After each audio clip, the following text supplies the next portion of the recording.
Hi, everyone. How are you? Good. It wasn't supposed to be like this, really.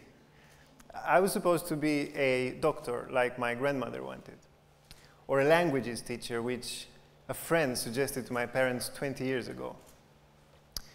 But I learned that life is not about tick boxes, and it never happens as expected. So I think the best service we can do to ourselves when we're young is to dream as big as possible. Pursue those dreams as we become adults, and ask for help when it's not clear how to achieve them. I'd like to tell you about my deep belief in the power of curiosity and mentorship to shape our lives. And they shape our lives in such a way that when you look back, you realize that, shockingly, some of your childhood dreams morphed into reality along the way. Since our interests as children are so diverse, I think we tend to experiment with different dreams as we grow up. And fortunately for me, when I was a kid, I knew exactly what I wanted to be when I grew up. I wanted to be a king. Okay? When it became clear that king was not an available position for me, I thought maybe I want to be a priest, ideally the Pope. It looked influential, and more importantly, it was an available job, at least in theory. But then that didn't work either. So I wanted to be a scientist, a neurosurgeon, and then a trader on Wall Street. And this may look like a decrease in standards, but I think it's not. It's just the way that we look at it differently. The reason why children's plans change over time, I think, is because they are curious. And they live in a world that is still free from the social constraints that adults have. They want to try things, to experiment, and to see what they discover.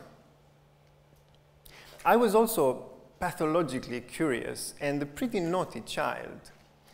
My parents didn't really know how to interpret this behavior, so one day when I was about 5, they took me to the psychiatrist to see what was wrong with me.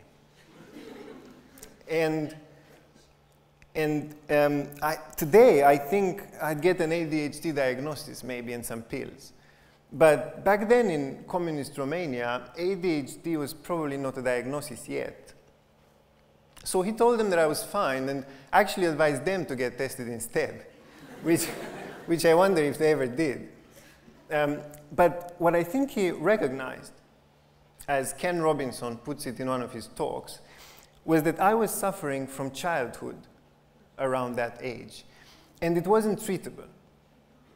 You know, like a mild viral infection, you let it go away by itself. And this one does go away by the time you're a teenager. I think the first time young people come face to face with themselves, with who they've become, is around high school. You see, in high school, we become different people altogether. Researchers found that the teenage brain loses about half of its synapses in those years. And this is due to hormonal changes that completely reshape our minds and our bodies. And those years are also very stressful. You have to do well in school, to choose a university, to manage your emotions, your social life.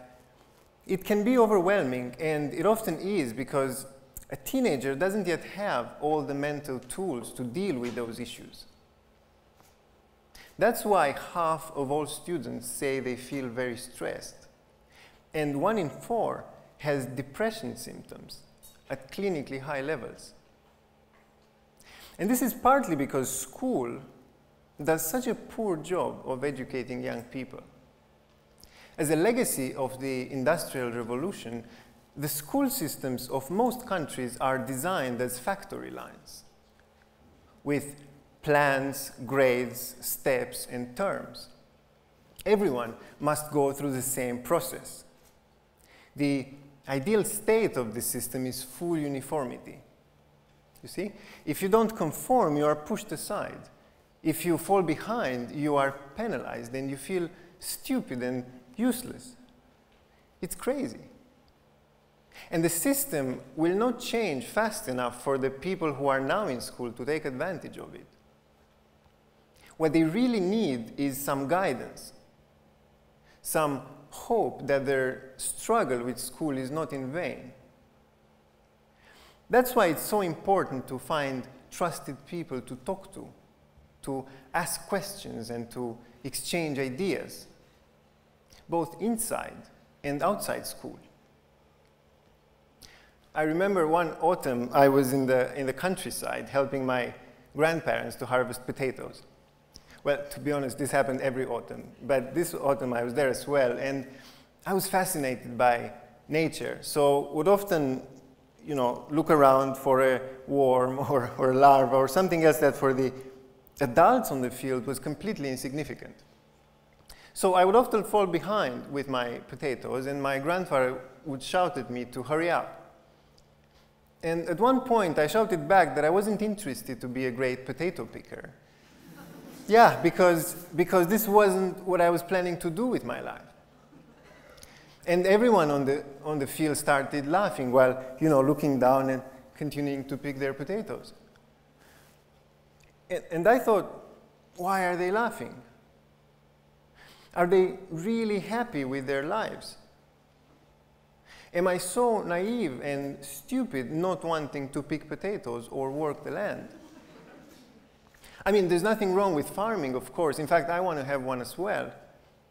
But you know, as I grew up, I understood that everyone is dreamy and curious as a child. And then life happens to you, and you can't control many things. But if you are able to stay curious, to question everything around you and decide what you want to be as an adult, it would be such a pity to make all the bad choices that would end up in a life you just muddled through instead of living. And you may think there's few people like that, muddling through their lives. In fact, I believe there's many people like that. Many people spend their lives learning and doing things they're not passionate about or even interested in. This is a huge waste of time, of resources, and of potential. And it happens everywhere. But you know what? I'm not concerned with those people. What drives me is the urgent need, almost like a mission, to make sure that young people who are starting their school and adult life now can make better decisions about their futures. And I want to do that because I know how it feels, and I want others to experience as well, how it feels to have somebody open your eyes to the world around you. During university, I went to interview for my first job at a bank, and I didn't know too much about finance, but by that time I wanted to be a trader, like I mentioned before. So I went into the second interview, I think, with Bogdan, another Bogdan. And he said, look, I know you want to be a trader, but I have a better idea. I think you should be a research analyst. I was so disappointed. I thought, what does this guy know? I mean, I want to be a trader. Surely you don't become one by being in research first. I was very sad. I wanted to turn down the offer and thought that all my dreams would go down the drain if I accepted. What I didn't know, of course, was how rewarding this experience would be. Bogdan, who would become my manager, was willing to give me part of his time and energy and experience along the way. What did I offer in exchange? Well, not too much. Honestly, not too much. I disappointed him. I made mistakes. I was late for work sometimes.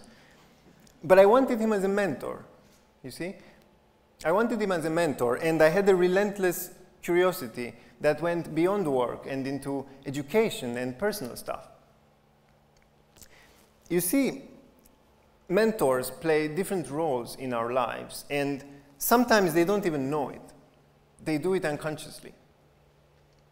And two of these roles are to identify our talents beyond what we see in ourselves when we look in a mirror, and to empower us to explore those talents, to risk and fail maybe, knowing that they're there to support us. So about 4 years later, I went to HBS for an MBA program. And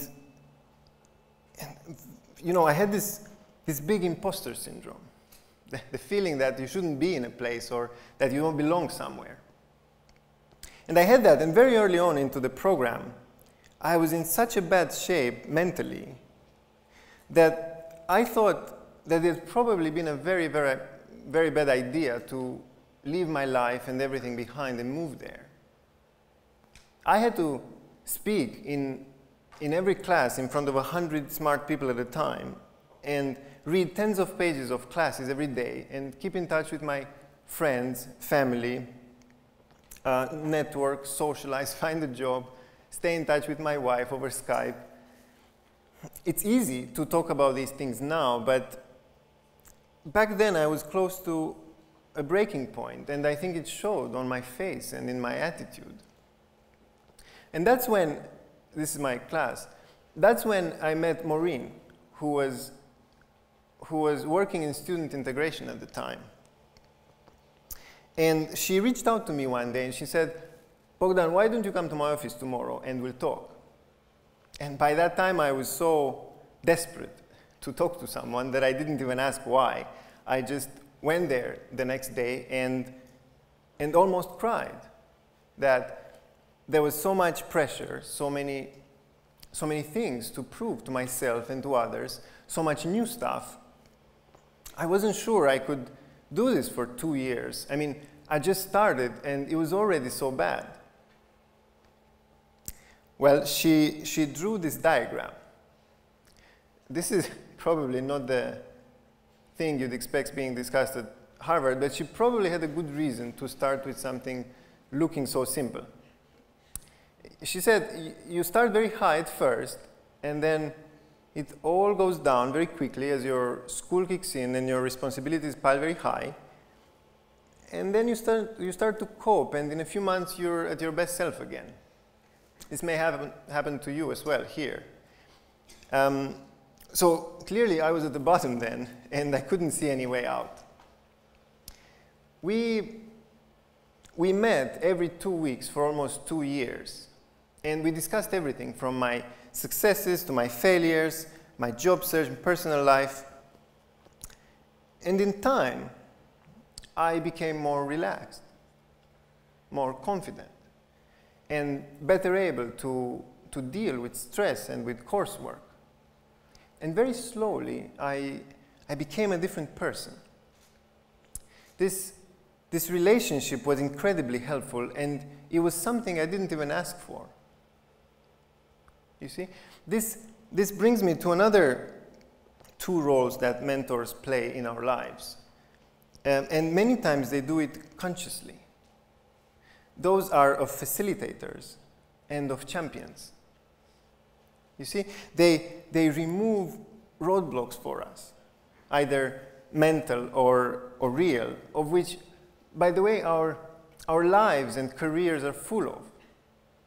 And they push us to heights we never thought imaginable. And this pushing and stretching is, I think, one of the most remarkable effects of mentorship.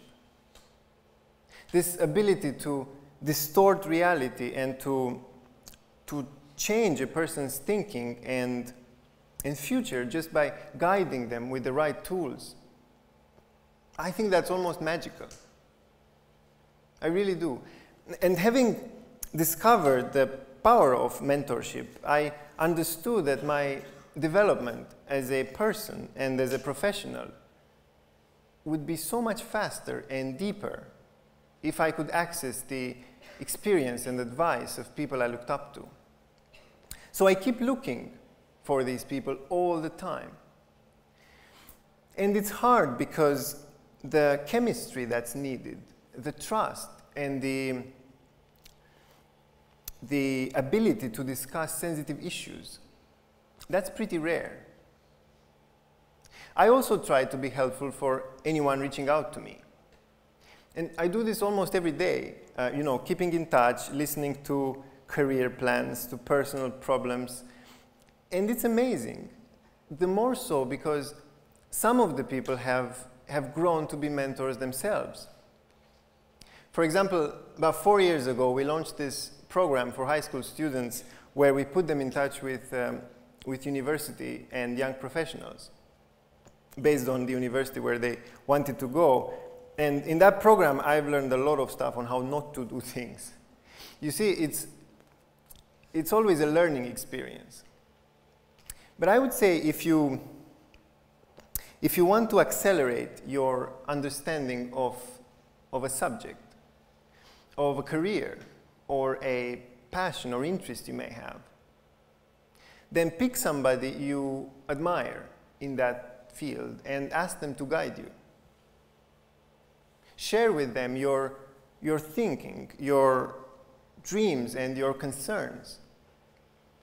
How do you do that, you may ask? Well, you write them an email, or you get somebody to introduce you. Many times, it won't work. I'll be the first to say that asking for help isn't easy. It requires courage and the willingness to be far out of your comfort zone. Because on top of the emotional difficulty of reaching out, some people will be busy, will be dismissive, or simply not interested in you. Leave those people behind and move on to find others. This is one of those things you get better at with practice. So if there's one thing I'd like you to take away from this talk, besides how not to be a great potato picker, is how essential it is for us to step out of our self-limitations and to ask others to mentor us. Once we do this, there will be no more wasted time or misused resources. If everyone did this, there truly would be no limits to our potential. Thank you.